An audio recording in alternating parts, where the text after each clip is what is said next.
Hello বন্ধুগণ, আমি সাধনা সম্পূর্ণ নতুন একটা ঝাঁকানাকা রেসিপিতে তোমাদের সবাইকে স্বাগত জানাই। আজকে আমি তোমাদের সাথে শেয়ার করছি ইলিশ মাছের মাথা দিয়ে কচু শাকের একটা দুর্দান্ত স্বাদের রেসিপি। এইভাবে যদি ইলিশ মাছের মাথা দিয়ে কচু শাক রান্না করা হয়, গরম গরম ভাতের সাথে খেতে জাস্ট অপূর্ব লাগে। আর বাড়ির ছোটো থেকে বড় সবাই দেখবে একদম চেয়ে চেয়ে খাবে। তো রেসিপিটি বানানোর জন্য এখানে আমি নিয়েছি কালো কচু। আর এই ধরনের কালো কচুগুলো খেতে কিন্তু দারুণ টেস্টি হয়। প্রথমে কচুর যে ডগাগুলো আছে সেই ডগাগুলোকে 3-4 বার খুব ভালো করে ঘষে ঘষে জল দিয়ে ধুয়ে নিতে হবে। তো তারপরে কচুর ডগাতে যে ছালটা থাকে ছালটাকে খুব ভালো করে ছাড়িয়ে নিয়ে এরকম করে ছোটো ছোটো পিস করে কেটে নিতে হবে। কাটার পরে খবরদার একদমই কিন্তু জল দিয়ে ধোয়া যাবে না, তাহলে কচুর মধ্যে জল ঢুকে যাবে আর রান্না করতে করতে এতটাই জল বেরোবে যে রান্না করতে করতেই পুরো দিনটা কাবার হয়ে যাবে। তো তার জন্য আগে খুব ভালো করে ডগাগুলোকে ধুয়ে তারপরে ছোটো ছোটো পিস করে কেটে নিতে হবে। এদিকে দেখো আমি নিয়েছি 3টে ইলিশ মাছের মাথা, সাথে নিয়েছি 2টো লেজ। আজকে আমি ইলিশ মাছের মাথা আর লেজ দিয়ে কচু শাকটা রান্না করব, খেতে আরও বেশি টেস্টি হবে। তো এখন এই ইলিশ মাছের মাথা লেজগুলোকে খুব সুন্দর করে ম্যারিনেট করে নিতে হবে। তার জন্য দিতে হবে সামান্য পরিমাণে লবণ, তার সাথে দিতে হবে সামান্য পরিমাণে একটু হলুদের গুঁড়ো। একটুখানি লবণ আর হলুদ গুঁড়ো দিয়ে খুব ভালো করে ইলিশ মাছের মাথা লেজগুলোকে একটু ম্যারিনেট করে নেবো। আর আজকে কচু শাকের মধ্যে আমি লেজ দিচ্ছি, তবে লেজ ছাড়া তোমরা শুধুমাত্র মাথা দিয়েও রান্না করতে পারো, তাতে কোনো সমস্যা নেই। তো দেখো সামান্য পরিমাণে লবণ হলুদ গুঁড়ো দিয়ে খুব ভালো করে ম্যারিনেট করে একটা সাইডে আমি রেখে দিলাম। তো তারপরে দেখো সরাসরি চলে আসলাম কড়াইয়ের কাছে। এদিকে গ্যাসের ফ্লেমটা অন করে দিয়ে একটা কড়াই বসিয়ে দিয়েছি। কড়াইয়ের মধ্যে আমি আগে থেকে কেটে রাখা কচু শাকগুলোকে সরাসরি দিয়ে দিলাম। কোনো রকম তেল কিচ্ছু দিতে লাগবে না, সরাসরি কচু শাকগুলোকে দিয়ে জাস্ট 3 থেকে 4 মিনিট সময় ধরে একটু ভাপিয়ে নিতে হবে। তো সমস্ত কচু শাকগুলোকে দেওয়া হয়ে গেলে এর মধ্যে সামান্য পরিমাণে লবণ কিন্তু এই সময় দিতে হবে। এই সময় কিন্তু বেশি পরিমাণে লবণ দেওয়া যাবে না, একদমই অল্প করে একটু লবণ দিতে হবে যাতে কচু শাকটা একটু তাড়াতাড়ি নরম হয়ে যায়।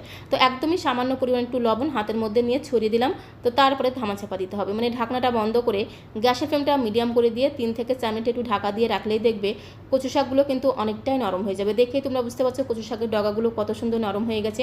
আর এইভাবে ভাপাতে ভাপাতে দেখবে একটু জল বেরিয়ে আসবে কচু শাক থেকে, তো তখন এই জলটাকে একটু ছেঁকে ছেঁকে ফেলে দিতে হবে। তো তার জন্য লাগবে এরকম একটা ছাঁকনি হাতা। ছাঁকনি হাতার সাহায্যে খুব ভালো করে কচু শাকগুলোকে জল ছেঁকে ছেঁকে অন্য একটা পাত্রের মধ্যে আমি তুলে নেব। কচু শাকের এই জলটাকে ছেঁকে ছেঁকে ফেলে দিলে কচু শাকটা খুব তাড়াতাড়ি রান্না করা হয়ে যায়। আর জলটা থেকে গেলে জলটা শুকোতে শুকোতে কিন্তু অনেকটাই সময় লেগে যায়।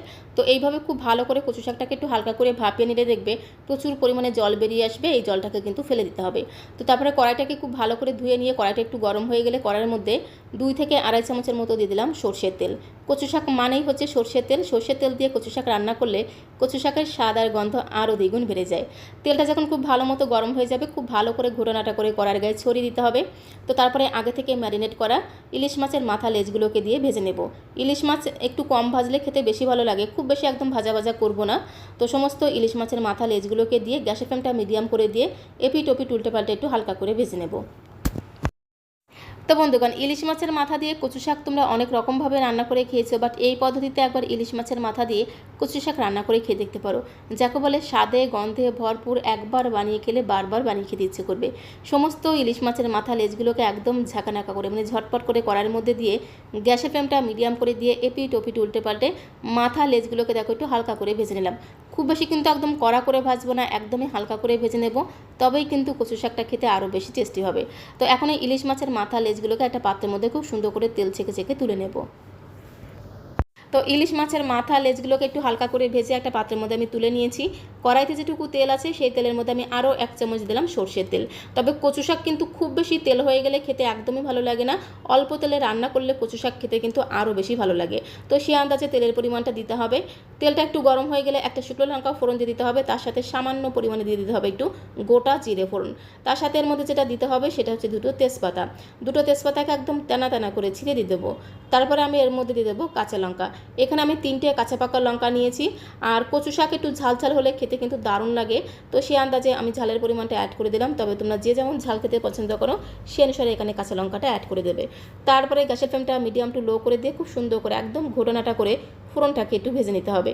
যখন এই ফোড়ন থেকে খুব সুন্দর একটা ভাজা গ্রান বেরিয়ে এসেছে তখন আমি এর মধ্যে দিয়ে দেবো পেঁয়াজ কুচি। 2টো মিডিয়াম সাইজের পেঁয়াজকে খোসা ছাড়িয়ে একদম ঝিরিমিরি করে কুচি করে রেখেছিলাম। তো ঝিরিমিরি পেঁয়াজ কুচি দিয়ে খুব ভালো করে একটু নেড়ে ছেড়ে মিশিয়ে নেব।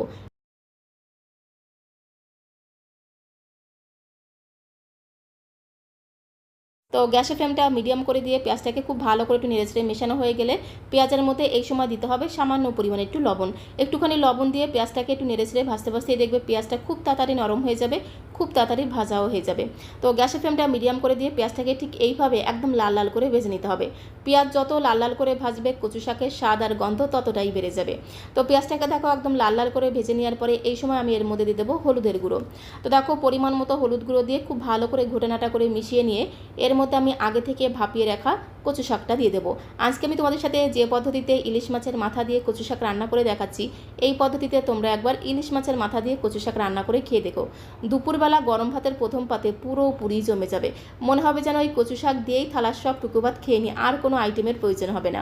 তো সমস্ত ভাপানো কচু শাকটাকে দিয়ে এদিক ওদিক যেদিক সেদিক দিয়ে খুব ভালো করে ঘটনাটা করে মিশিয়ে নেব।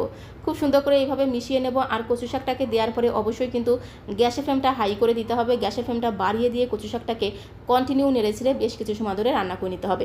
তবেই কিন্তু কচু শাকের মধ্যে যে জলটা, সেই জলটা খুব তাড়াতাড়ি শুকিয়ে যাবে। সমস্ত কচু শাকটাকে দিয়ে খুব ভালো করে মিশিয়ে নেওয়ার পরে কচু শাকটা ওইদিকে রান্না হতে থাক, আর ততক্ষণ আমি ইলিশ মাছের মাথাগুলোকে একটু ভেঙে নেব।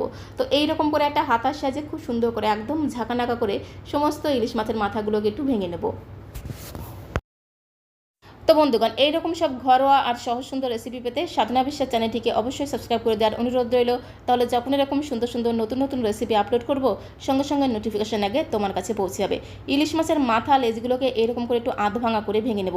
একেবারে কিন্তু ভেঙে গুঁড়ো গুঁড়ো করবো না, একটু আধ ভাঙা করে ভেঙে নেব। তো তারপর দেখো সরাসরি চলে আসলাম কড়াইয়ের কাছে। গ্যাসের ফ্লেমটা বাড়িয়ে দিয়ে কচু শাকটাকে বেশ কিছু সময় ধরে রান্না করে নিয়েছি। কচু শাকটাকে এইভাবে কন্টিনিউ খুন্তি দিয়ে চেপে চেপে ঘেটে রান্না করতে হবে। কচু শাক যত সুন্দর করে ঘেটে রান্না করবে কচু শাকের টেস্ট কিন্তু ততটাই বেড়ে যাবে। প্রথমে কচু শাকটাকে এইভাবে বেশ কিছু সময় ধরে খুব ভালো করে ঘেটে ঘেটে মিশিয়ে নিতে হবে। তো তারপরে এর মধ্যে দিতে হবে স্বাদ মতো চিনি। এমনিতেই কচু শাক মিষ্টি খেতে হয়, সে আন্দাজে চিনির পরিমাণটা অ্যাড করে দিতে হবে। আর একটু চিনি দিলে কচু শাকের টেস্ট কিন্তু আরও দ্বিগুণ বেড়ে যায়। সাথে আমি ইলিশ মাছের মাথার লেজগুলোকেও দিয়ে দিলাম।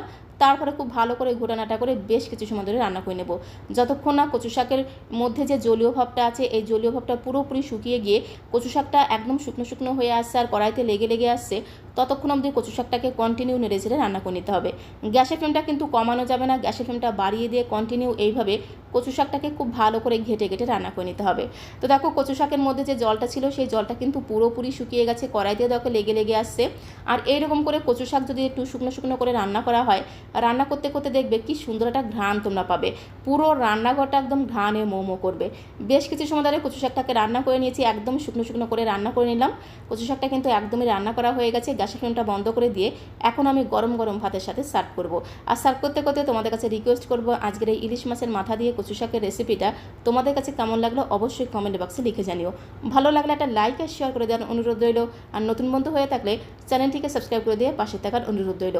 তাহলে যখন এরকম সুন্দর সুন্দর নতুন নতুন রেসিপি আপলোড করব, সঙ্গে সঙ্গে নোটিফিকেশন আগে তোমার কাছে পৌঁছে যাবে। তো আজকের মতো এই পর্যন্ত, সবাইকে অসংখ্য অসংখ্য ধন্যবাদ।